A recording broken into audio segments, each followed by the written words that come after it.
Hi, I just had to give a small intro before the video itself actually starts. Welcome to this Elenco video on the difference between speculation and investment.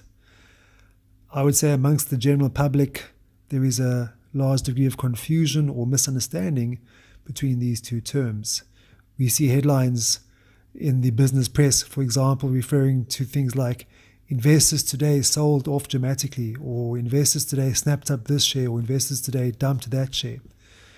I would say that probably most of those are, in fact, speculators. So, on with the video. Enjoy. People say that investing in shares is not investing, it's simply speculating. Well, some people do invest in shares or speculate in shares. But I wanted to spend today a little bit talking about the difference between investing and speculating.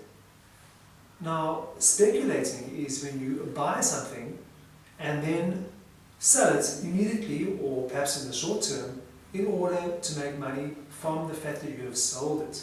So it is the buying and the selling that the speculator does in order to make her money. The investor, on the other hand, buys an asset and then holds onto it, and the asset itself earns the investor a cash flow. So a very simple example, if you buy an apartment and you buy it in order to sell it, then you are a speculator. So you buy an apartment for 100,000, you sell it 6 months later for 120,000 or 150,000 if you're very lucky, then you make a profit on the sale of the asset. And that is your intention. If that is your intention, then you are a speculator. If on the other hand you buy the flat in order to hold it and rent it out to other people, and you then therefore deriving an income or a cash flow by virtue of holding the asset, then you are an investor.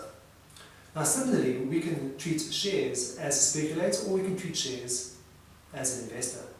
So if you treat shares as a speculator, then you will buy shares in order to sell them at a later date to some other guy who you hope will pay a higher price than you paid for the share.